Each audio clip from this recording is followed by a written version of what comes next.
Shalom saudara yang dikasih Tuhan. Berikut ini adalah pengumuman Minggu 25 Juli 2021. She never fails me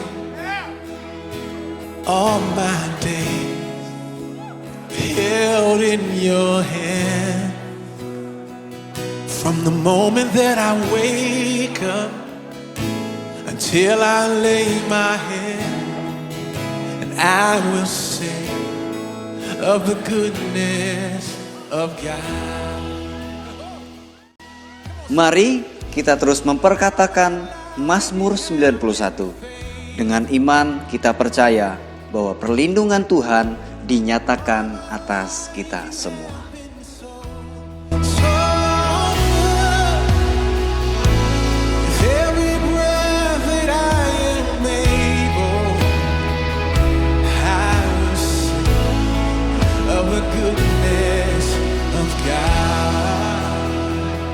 Sing of the goodness. I love your voice. Saya terus mengajak Bapak Ibu Saudara untuk mengikuti fanspage Facebook GBI Curup, Instagram GBI Curup, serta jangan lupa subscribe dan aktifkan lonceng notifikasi YouTube GBI Curup agar kita tidak ketinggalan berita seputar gereja kita. Itulah tadi beberapa pengumuman untuk minggu ini. Sekarang saatnya kita akan mengikuti ibadah. Persiapkan hati kita, tetap semangat, tetap sehat, jalani 5M. Selamat beribadah, Tuhan Yesus memberkati. Shalom.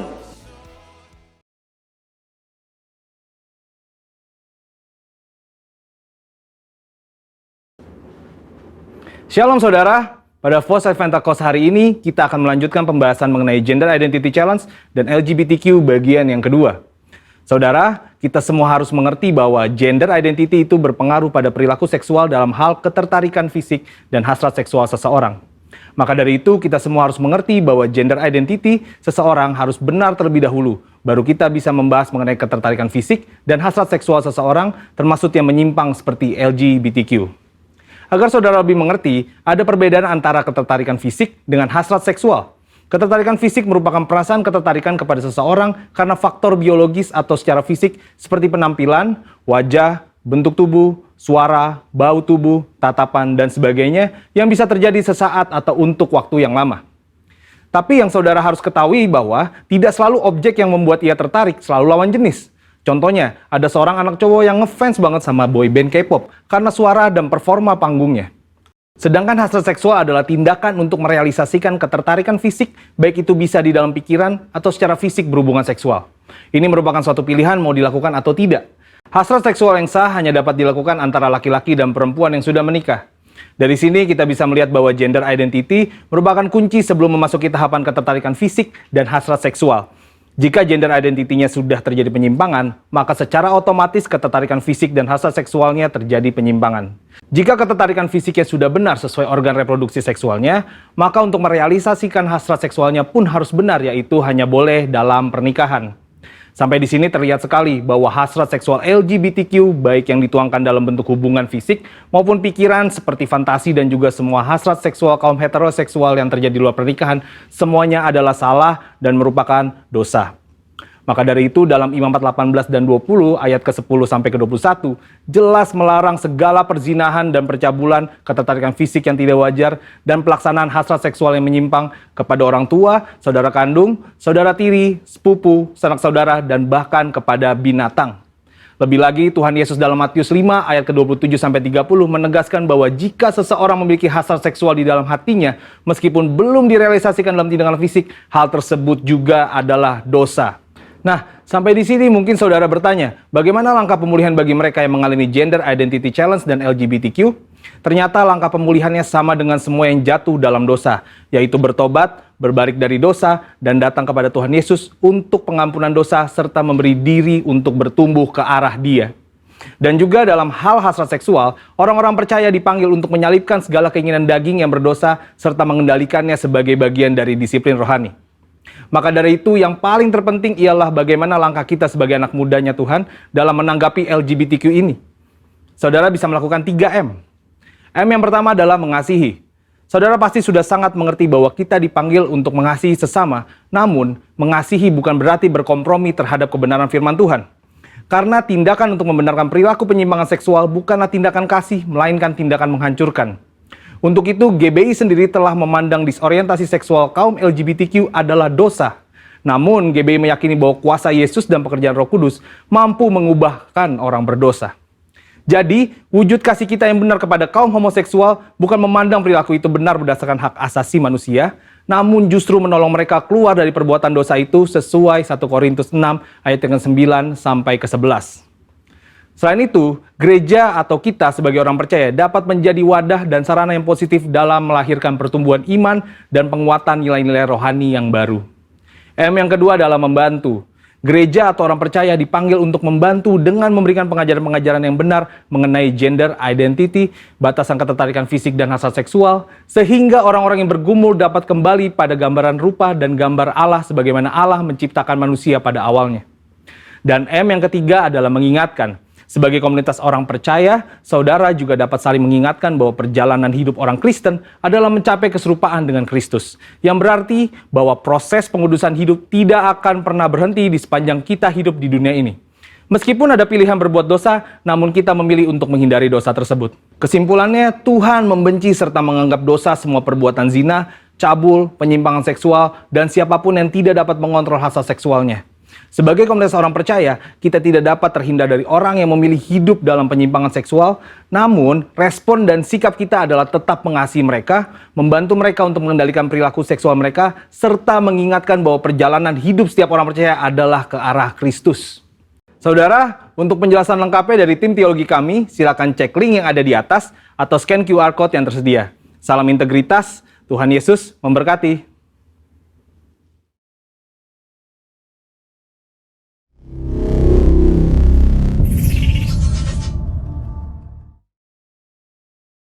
Apa yang dimaksud dengan Pentakosta ketiga?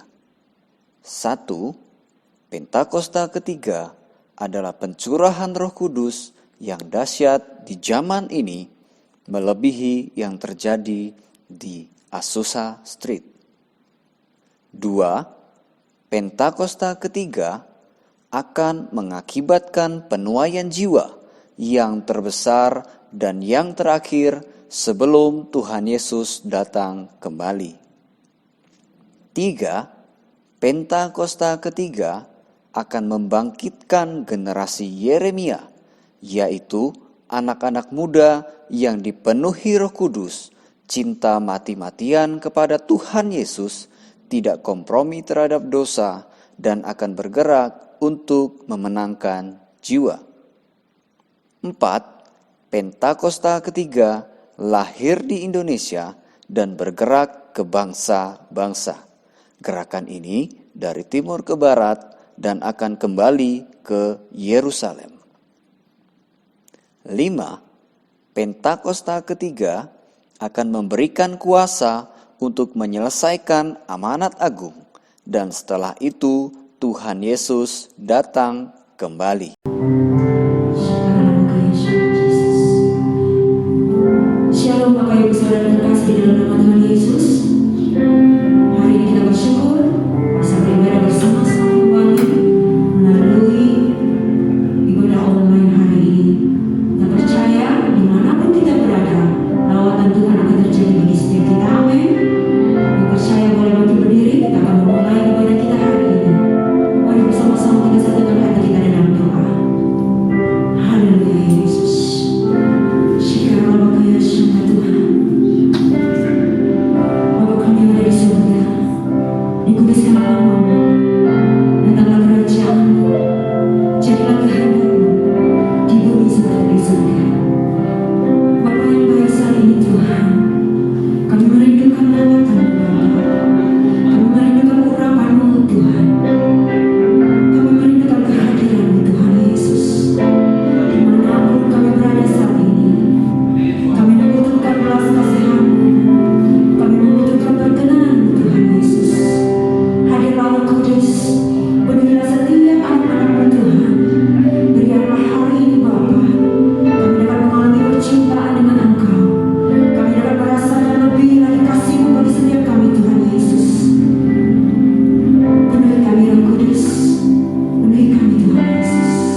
dengan virus ini, kami katakan di dalam nama Yesus, oleh virus Yesus, Engkau sembuh di dalam nama Yesus, dalam nama Yesus. Bukan yang satu dalam keadaan apapun, ketika engkau memuji dan menyembah Tuhan, ketika hadirat Tuhan turun atasmu, maka Tuhan menyembuhkanmu hari ini di dalam nama Yesus. Terima kasih. Kalau sebentar kami akan mendengarkan firman-Mu, biarkan firman-Mu boleh tumbuh dan menjadi kekuatan dalam kehidupan kami, Bapa. Terima kasih, kami siap mendengarkan firman-Mu di dalam nama Yesus. Haleluya, haleluya, amin. Ya, shalom, Bapak kasih Tuhan. Kita yang di rumah-rumah maupun dimanapun kau sedang berada dan melihat tayangan ini, saya percaya lewat tayangan ini saudara akan diberkati. Saudara akan melihat hal ini adalah masa-masa yang sukar. Pekan judul tema khotbah saya adalah pertolongan di masa yang sukar. Saya percaya di masa yang sukar ketika ada Tuhan maka ada pertolongan. Ketika kita di luar Tuhan maka tidak ada pertolongan. Ya, dalam 2 Timotius 3 ayat pertama dikatakan begini, ketahuilah bahwa pada hari-hari terakhir akan datang masa yang sukar. Saudara, sudah dikatakan dalam Alkitab. Jadi kalau kita sehari ini menghadapi masalah yang sukar, masa yang sukar, itu Alkitab sudah mengatakannya. Supaya apa? Supaya kita mengerti dan kita tetap bersandar pada Tuhan. Nah, saudara, di dalam Alkitab ada satu cerita tentang orang Israel bagaimana dia juga mengalami kesukaran. Dalam 1 Raja 17 ayat yang pertama dikatakan begini, lalu berkatalah Elia orang Tisbe dari Tisbe Gilead kepada Ahab, demi Tuhan yang hidup Allah Israel yang melayani, sesungguhnya tidak akan ada embun atau hujan pada tahun-tahun ini, kecuali kalau kukatakan. Saudara, terjadi sebuah kekeringan yang luar biasa. Bahkan di dalam Yakobus 5:17 dikatakan begini, Eli adalah manusia biasa sama seperti kita, dan ia telah bersungguh-sungguh berdoa supaya hujan jangan turun, dan hujan pun tidak turun di bumi selama 3 tahun 6 bulan. Saudara, masa-masa yang sulit dialami oleh orang Israel.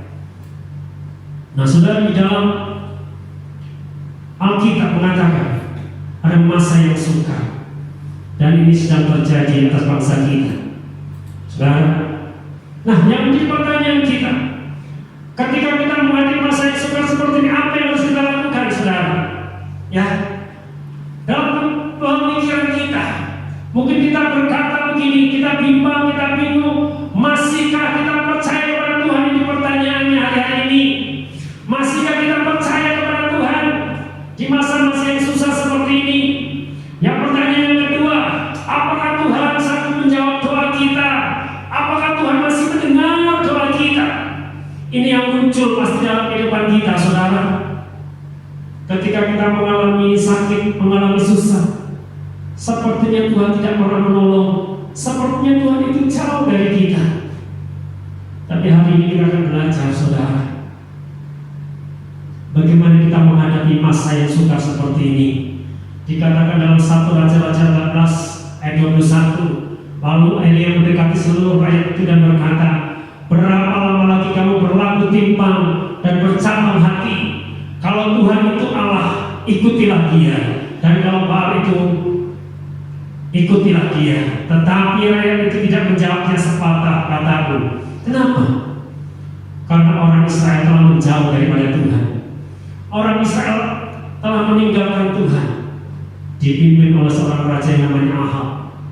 Dikatakan dalam Raja-Raja 1 Raja-Raja 16 ayat 30, Ahab bin Omri melakukan apa yang jahat di mata Tuhan, lebih daripada semua orang yang mendahulunya. Ahab melakukan sesuatu yang jahat dibanding pendahulunya, saudara. Maka orang Israel mengalami sebuah kekeringan ketika Elisa katakan, aku tidak akan, jika aku tidak berkata hujan itu turun, maka hujan itu tidak turun. Setetes embun pun tidak akan pernah turun, saudara. Ini masa-masa yang sulit di mana seperti itu.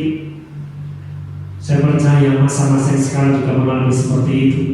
Dan kita percaya kita punya Tuhan, saudara, yang luar biasa. Jadi apa yang harus kita lakukan di masa yang sukar seperti ini? Yang pertama, kita tetap percaya kepada Tuhan. Amin. Ketika kita percaya kepada Tuhan, maka ada kekuatan yang besar.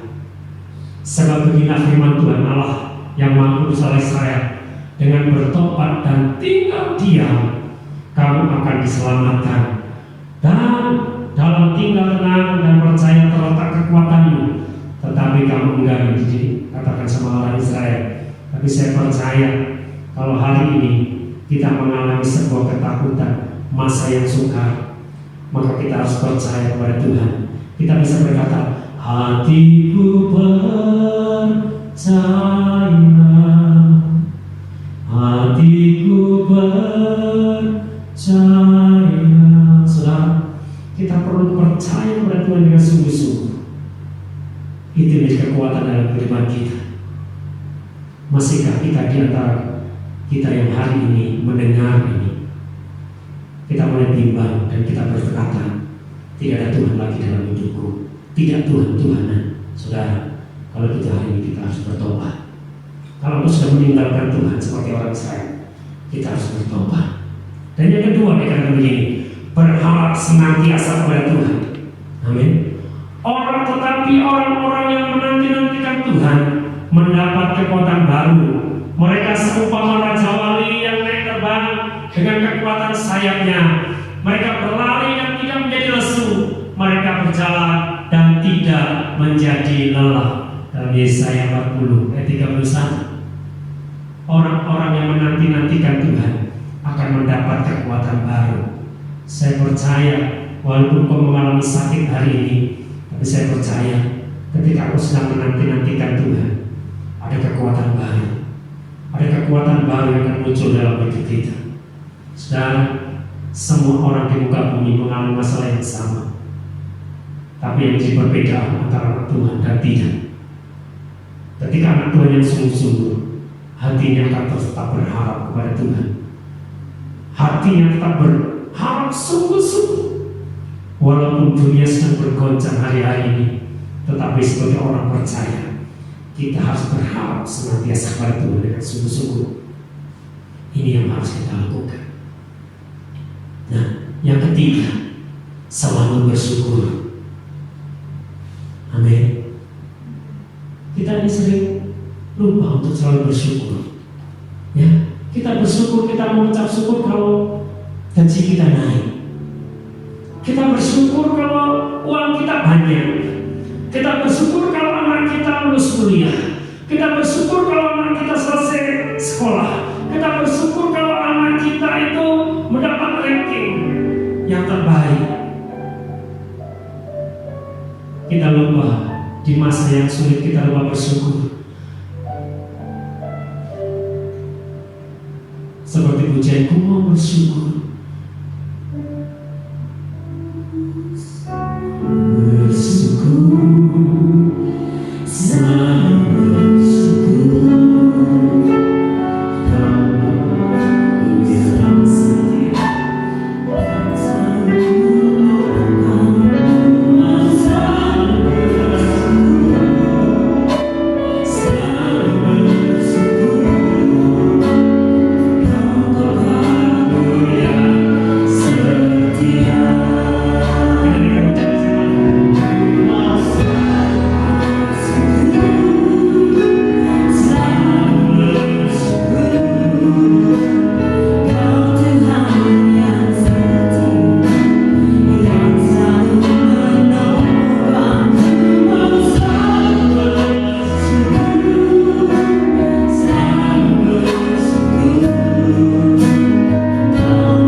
apapun yang menjadi masalah dalam kehidupan kita, sekalipun dunia sedang bergoncang, ya, sekalipun sebelah kiri kita ada 1.000 orang, di sebelah kanan kita 10.000 orang yang merebah, itu saya pastikan tidak akan pernah menimpa dalam kehidupan saya dan saudara. Kenapa? Kita punya rasa bersyukur kepada Tuhan. Yuk belajar bersyukur. Walaupun kau hari ini mungkin sakit, mungkin kau hari ini tidak punya uang, mungkin kau hari ini tidak punya makanan, belajarlah untuk mengucap syukur. Kolose 3:15 katakan begini, hendaklah damai sejahtera Kristus memerintah dalam hatimu, karena untuk itulah kamu telah dipanggil menjadi satu tubuh dan bersyukur, saudara. Amin. Jadi yang memerintah dalam kehidupan kita, dalam hati kita, biarkan itu Kristus. Jangan biarkan dunia yang memerintah kita. Ketika dunia sedang memerintah kita, maka kita sedang dibawa kepada kehancuran. Tetapi ketika Kristus yang memerintah dalam kehidupan kita, dalam hati kita itu menjadi dingin, saudara. Hati kita jadi adem, tentram bahasa Jawanya. Ini akan terjadi, ya, karena kita sedang dipanggil bukan untuk bersungut-sungut. Kita melihat orang Israel tidak pernah mensyukuri ketika dia dibawa kepada gurun. Dia selalu bersungut-sungut kepada Musa. Bahkan teriak mereka sampai pada Tuhan. Sungut-sungut mereka sampai pada Tuhan. Ketika mereka dapat makanan banyak, mereka lupa mengucap syukur. Yuk hari-hari kita belajar mengucap syukur. Berapapun yang kita punya hari ini, mungkin gaji kita sudah dipotong 30%, 20%, bahkan mungkin 50%. Dan kita tetap bersyukur. Saya percaya orang yang percaya di dalam Tuhan, anak cucunya tidak akan pernah meminta-minta makanan, saudara. Ini yang harus kita pegang dalam kehidupan kita. Belajar bersyukur, belajar mengucap syukur. Ini yang harus kita lakukan. Mari kita tutup Alkitab kita. Karena aku mau bersyukur, selalu bersyukur dan bersyukur.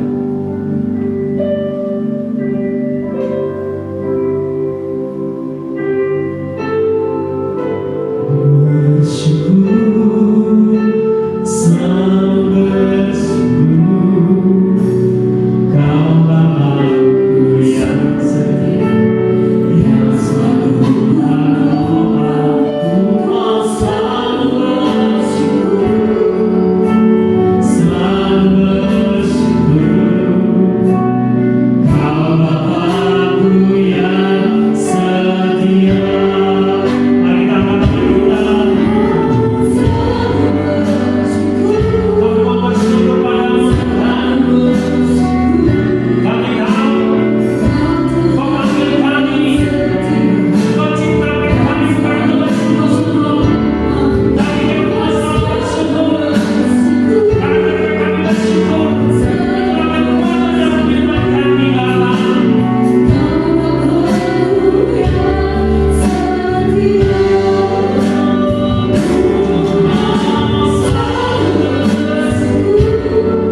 kepadamu, taat untuk mendengarkan suara-Mu Bapa.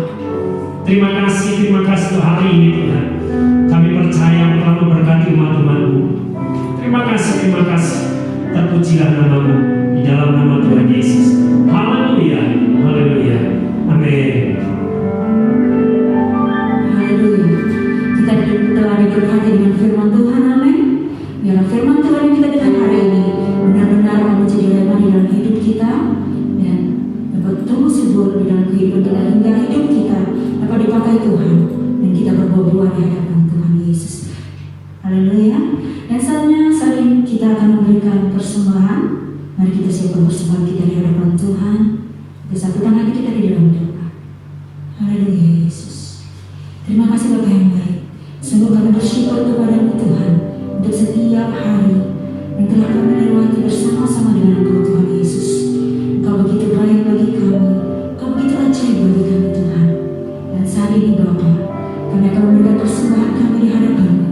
Sucikan, kuduskan Bapa, agar apa yang kami beri hari ini layak di hadapan-Mu dan dapat menjadi berguna bagi perkembangan kerajaan-Mu di muka bumi. Terima kasih Yesus, terima kasih Bapa. Kami percaya Tuhan, kami akan memberi dengan sukacita dan Engkau akan memberikan yang terbaik bagi kami di sepanjang hidup kami Tuhan Yesus. Terima kasih Tuhan Yesus.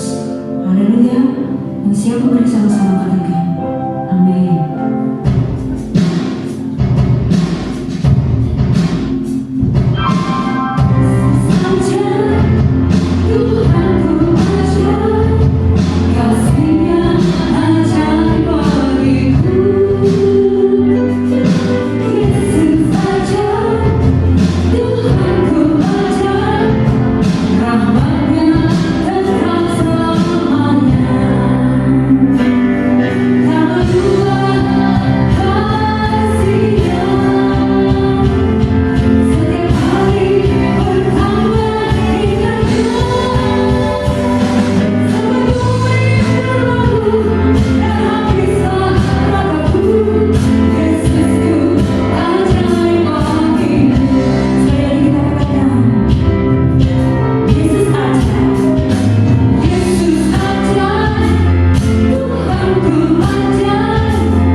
Bapa dalam nama Yesus Kristus Tuhan, kami bersyukur pada hari ini Tuhan.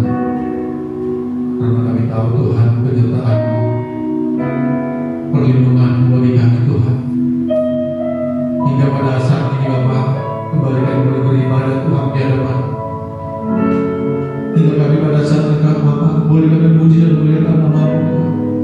Walaupun Tuhan kami melalui Tuhan online firman-Mu pada saat ini Pak, kami percaya Tuhan bahwa kuasa-Mu tetap dahsyat bagi kami Tuhan, bahwa kuasa-Mu tetap luar biasa bagi kami Tuhan. Bahwa kami benar-benar percaya sepenuhnya kepada-Mu Bapa.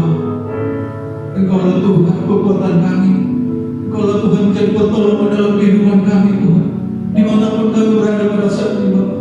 Mudah-mudahan Tuhan kami percaya Roh-Mu Tuhan yang senantiasa menyertai kehidupan kami. Terima kasih Tuhan, terima kasih Bapa. Juga Tuhan kami bersyukur pada saat ini Bapa, kami telah mendengarkan firman-Mu Tuhan, yang senantiasa menguatkan kami, meneguhkan percaya kami kepada-Mu Tuhan. Biarlah Roh-Mu Tuhan bekerja atas kehidupan kami hari-hari ini Bapa. Orang-orang yang berseru kepada-Mu Tuhan, Engkau mendengarkannya Tuhan, Engkau menyertainya Tuhan Yesus. Terima kasih Tuhan buat firman-Mu Bapa.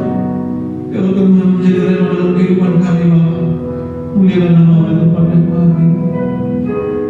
Terima kasih juga Tuhan buat hamba-Mu dalam menjaga firman. Kiranya Engkau juga berkati hamba-Mu dengan luar biasa. Berkati keluarga, berkati pelayanan di dalam nama Yesus Kristus.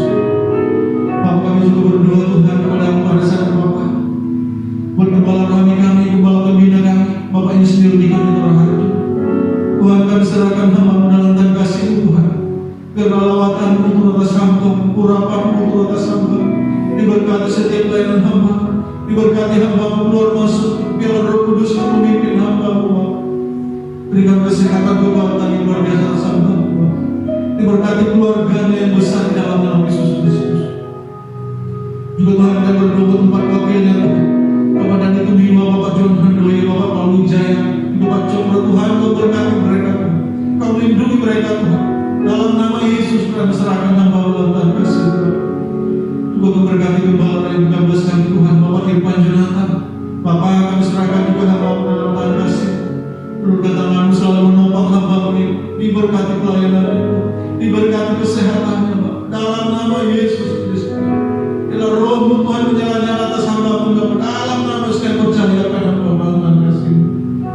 Dan juga kami serahkan gembala kami dalam gereja Lautan Kasih Tuhan, Pak Henry Christian.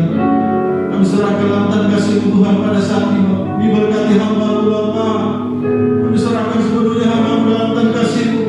Bila Roh-Mu bekerja atas hamba-Mu Bapak, jadi pemimpin yang benar-benar membawa gereja mereka. Jadi gereja yang benar-benar yang tampakkan Engkau Tuhan. Urapi Bapak dalam setiap pelayanan. Pimpin Bapak dalam nama Yesus Kristus. Berkati keluarganya Tuhan, istri dan anak-anaknya semuanya, usahanya Kau berkati. Dalam nama Yesus Kristus kami serahkan hamba-Mu dalam terkasih. Juga Tuhan para pengerjaan pelayan hari ini Bapak yang menandai Kau dengan sungguh-sungguh Tuhan, kami serahkan dalam terkasih. Bila Roh-Mu juga bekerja bagi semuanya Tuhan. Berkat tangan-Mu Tuhan memimpin semuanya Bapak. Tidak ada satu pun yang mencuri kemuliaan nama-Mu. Dan benar-benar kami percaya hanya Kau lagi memuliakan tempat ini pada saat ini. Dalam nama Yesus Kristus. Terima kasih Tuhan. Bapak kami berdoa buat jemaat-Mu Tuhan, umat-Mu yang hari ini Tuhan. Oh Bapak, kami serahkan mereka dalam tangan kasih-Mu Tuhan. Walaupun kami tidak bisa bertemu muka Tuhan, tapi kami percaya Kau-lah yang besar bagi kami Tuhan, yang sanggup melihat kehidupan kami Bapak, yang sanggup menolong kami Tuhan. Umat-Mu dalam kehidupan-Mu pada saat ini Bapak. Kalau ada yang sakit Kau sembuhkan Tuhan. Dalam nama Yesus Kristus, jamah mereka Tuhan, jamah Bapak, jamah Bapak. Sembuhkan mereka Tuhan. Buatkan dengan percaya mereka kepada-Mu Tuhan. Mereka kekurangan Kau cukupkan Tuhan. Dalam nama Yesus, dalam nama Yesus, bebaskan seluruh umat-Mu di Bapak. Buatkan dan teguhkan Bapak. Lindungi Bapak dalam nama Yesus Kristus. Kami serahkan semalam dan kasih, mulai yang dari terkecil sampai yang tertua. Biarlah Roh-Mu Tuhan menyertai kami dan melindungi semuanya. Terima kasih Tuhan. Kami juga berdoa Tuhan buat bangsa kami serahkan bangsa kami pada saat ini Bapak. Tuhan melindungi bangsa kami Tuhan. Mulai dari Sabang sampai Merauke Tuhan, kekuatan-Mu benar-benar turun atas bangsa kami. Yang hari-hari ini Bapak, bangsa kami mengalami kesusahan berat Tuhan oleh pandemi 19 ini Bapak. Tuhan kasihi bangsa kami, pulihkanlah bangsa kami, sembuhkanlah bangsa kami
taruhkan hati yang rindu bagi umat jemaat Tuhan.